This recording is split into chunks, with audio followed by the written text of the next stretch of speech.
Hello friends, मैं आपका mentor AK Singh और आज फिर हम अपनी तैयारी को आगे बढ़ाएंगे, यानी कि RPSC की जो तैयारी देख रहे हैं, RPSC लाइब्रेरी की। और कल हमने क्या पढ़ा था? IPR यानी इंटेलेक्चुअल प्रॉपर्टी राइट, और UGC नेट के भी टॉपिक में इंटेलेक्चुअल प्रॉपर्टी राइट के बारे में था, यानी IPR के बारे में, यानी कि दोनों जगह हमने IPR पढ़ा था। आज हमें पढ़ना है, यानी कि कल हमने सारी चीज़ें क्या पढ़ ली थी, अधिकार और उनकी चीज़ों के बारे में पढ़ लिया था। आज हमें पढ़ना है बौद्धिक संपदा की सुरक्षा। भैया आप ये बताओ आपको, यानी कि आपका जो, चलिए पहले टॉपिक को लिख लिया हमने। आज हम पढ़ते हैं, यानी कि इसके बारे में समझ लेते हैं। एक मिनट। IPP यानी कि क्या है? फुल फॉर्म लिखने की ज़रूरत नहीं है, सबको पता है। Intellectual property protection. अब इंटेलेक्चुअल प्रॉपर्टी प्रोटेक्शन क्या कहती है? यानी कि प्रोटेक्शन ये कहती है जी, जितना भी आपका कॉपीराइट है, जितना भी आपका पेटेंट है, जितना भी आपका ट्रेडमार्क है, जितना भी आपका GI टैग है, और जितनी भी सारी चीज़ें हैं, उसको हम क्या करेंगे? एक ताले में बंद करके प्रोटेक्शन करके रखेंगे। तो यही तो कहता है प्रोटेक्शन का मतलब क्या हो गया कि जैसे आपकी घर में लॉकरों में ताले लगे रहते हैं या फिर एक तरह से नंबर डले रहते हैं, उसकी प्रोटेक्शन करता है, कोई भी उसे तोड़ फोड़ के कुछ सामान नहीं निकाल सकता। तो वैसे ही क्या कहना चाह रहा है इंटेलेक्चुअल प्रॉपर्टी, क्या कहना चाह रही है कि हम क्या करेंगे? उसकी प्रोटेक्शन करेंगे। तो वो क्या हो गया? इंटेलेक्चुअल प्रॉपर्टी प्रोटेक्शन हो गया। ठीक है, क्या हो गया? इंटेलेक्चुअल प्रॉपर्टी प्रोटेक्शन हो गया। और जो हमने कल क्या पढ़े थे? सबसे पहले क्या पढ़ा था हमने? बताओ। बताओ। पेटेंट यानी कि पेटेंट्स। फिर क्या पढ़ा था हमने? TREAD trade marks.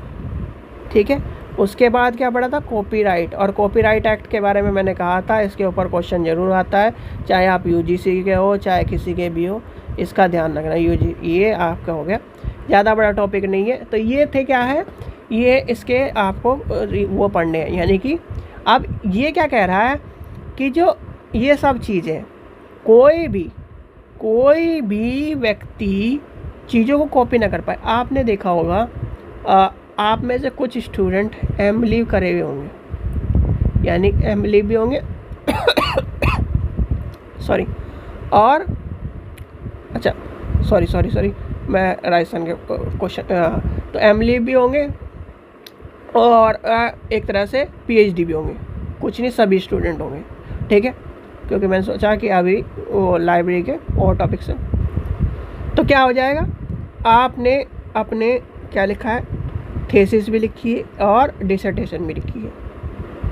ठीक है, थीसिस भी लिखी है, डिसर्टेशन भी लिखी है। आपसे आपके गाइड ने क्या कहा, और जब आपकी जो रिसर्च है वो कंप्लीट होने वाली थी, तो आपकी एक चीज़, एक रिपोर्ट तैयार हुई होगी कि आपने कहीं से किसी और का सामान तो नहीं चुराया। तो उस रिपोर्ट का क्या नाम है? Plagiarism report. यानी कि प्लेगरिज्म रिपोर्ट जो यूज़ होती है, जितने भी गवर्नमेंट के इंस्टीट्यूट हैं, आपने उसमें उर्कुंड सॉफ्टवेयर में आपकी प्लेगरिज्म रिपोर्ट तैयार होती है। और प्लेगरिज्म रिपोर्ट में क्या कहा जाता है जी?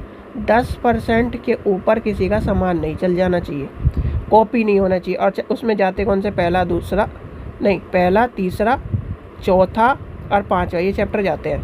ठीक है, 5 चैप्टर तो हमारे डिसर्टेशन मतलब उसमें बनते हैं, थीसिस में। पहला किसका है? जो इंट्रोडक्शन है। दूसरा किसका है? रिव्यू ऑफ लिटरेचर है। तीसरा किसका है? टूल्स के बारे में। चौथा किसका है? उसके सारी चीज़ों के बारे में, जितनी हमारी फाइंडिंग सब आई। और पाँचवा किसका है? रिजल्ट के बारे में। तो ये सब चीज़ें, ये तो बच्चों के लिए बात है, आप सभी के लिए, कि ये सब चीज़ें पता होंगी, अभी ये बताने की बात नहीं है। ठीक है, तो ये क्या है? वो क्या कह रहा है कि 10% से ज़्यादा चीज़ें नहीं होती। 10% में ये सब चीज़ें आपको, और अगर जैसे मान के चलिए बहुत सारे स्टूडेंट जो गाइड होते हैं वो क्या कराते हैं, मान लीजिए अगर किसी की रिसर्च लेनी भी है, विद रेफरेंस रिसर्च लेनी है, रेफरेंस सिर्फ 10% ले सकते हो। अपनी मतलब चीज़ें चाहे आप एक तरह से चुराई हुई होने मानी जाती हो, चाहे किसी की चीज़ लो, चाहे कुछ भी लो, पर आपको क्या करना? अपने वर्डों में। जैसे मान के चलिए, एक मान के चलते हैं, कोई भी एक डेफिनेशन उठा लेते हैं। एक इब्राहिम लिंकन की वो क्या है? परिभाषा है for the people, by the people, और इस तरह की जो वो है तो वो क्या यानी जनता का, जनता के लिए, जनता के द्वारा, क्या है, किसे कहते हैं, लोकतंत्र। अब वही बात आप क्या करते हो, अगर उसे इस वर्ड में लिखोगे तो इब्राहिम लिंकन के अनुसार लिखा था, तो आपको क्या करना पड़ेगा, उसे कोर्ट में करना पड़ेगा कि जी इब्राहिम लिंकन के ये वर्ड है, मैं मेरे वर्ड नहीं है, इब्राहिम लिंकन के। और अगर इब्राहिम लिंकन जी ने कुछ और चीज़ें कही और वही हुबहू आप लिखने लगो तो क्या माना जाएगा, कॉपी माना जाएगा। और वही शब्द यानी कि ये जो यह पूरा पैराग्राफ है इसे मैं अपने क्या कर दूं, अपने वर्ड में लिख दूं, तो ये कभी भी कॉपी नहीं माना जाएगा। तो इसलिए ये ट्रिक तो यानी कि जब हम थेसिस वेसिस लिखते हैं सब गाइड वाइड सब बता देते हैं, शुरुआत में लगता है कि याना यार नहीं हो पाएगा, फिर हम चुटकियों में उस चीज़ काम करने में 10 किताब पढ़ी उसमें से 2 पन्ने बनाए और बस चेप दिया, ये सब चीज़ें आपको पता है। तो ये क्या है कह रहा IPR सीधी भाषा में, इतना लंबा टॉपिक मैंने खींच भी दिया 6 मिनट का, तो ये इतने लंबे टॉपिक की बात नहीं। यानी कि इंटेलेक्चुअल प्रॉपर्टी प्रोटेक्शन कहती है सीधे सीधे कि इन सब को क्या करना है, जो इन सब की प्रोटेक्शन करता हो इंटेलेक्चुअल प्रॉपर्टी प्रोटेक्शन के अंदर आता है। और इंटेलेक्चुअल प्रॉपर्टी प्रोटेक्शन किस तरह से होती है, जैसे कि मान के चलिए आपके आज के क्या है, एंटीवायरस है, जैसे आपके आज के क्या है, फायरवॉल्स है, जैसे आपके क्या है आज के प्रोटेक्टिव सर्वर्स है।